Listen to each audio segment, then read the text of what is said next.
আসসালামু আলাইকুম দর্শক, আপনারা কিভাবে আপনাদের ফোনের অ্যাপসগুলো ঠিক আমার মতো করে নেবেন আজকে আমি আপনাদের সাথে সেই প্রসেসটি শেয়ার করব। এজন্য আপনারা প্রথমে আমার চ্যানেলটিকে সাবস্ক্রাইব করে রাখবেন। এরপর আপনারা চলে যাবেন গুগল প্লে স্টোরে, গিয়ে সার্চ করবেন ডিএনএ লঞ্চার। এরপর গুগল প্লে স্টোর থেকে এই ডিএনএ লঞ্চার অ্যাপ্লিকেশনটি ইনস্টল কমপ্লিট হয়ে গেলে আপনারা অ্যাপ্লিকেশনটিতে প্রবেশ করে নেবেন। এখান থেকে আপনারা লোড অল অ্যাপস এই অপশনটিতে একটা ক্লিক করে দিবেন। এরপর এখানে পেয়ে যাবেন আপনারা গ্র্যান্ট অ্যাক্সেস, এটার উপর ক্লিক করবেন। এখান থেকে নিচে থেকে আপনারা সিম্পলি কনফার্ম করে দিবেন। সো আমি এখান থেকে নিচ থেকে কনফার্ম করে দিচ্ছি। কনফার্ম করার পরে আপনারা এখান থেকে অ্যালাউ অল দিয়ে দিবেন। এরপর আপনারা এখানে এরকম একটা অপশন পেয়ে যাবেন, এখান থেকে এটাকে স্লাইড করে জাস্ট 10 করে দিবেন।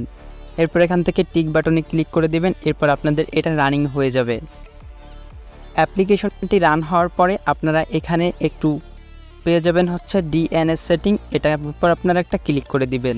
এরপর এখানে আপনারা পেয়ে যাবেন হচ্ছে লাঞ্চার স্টাইল।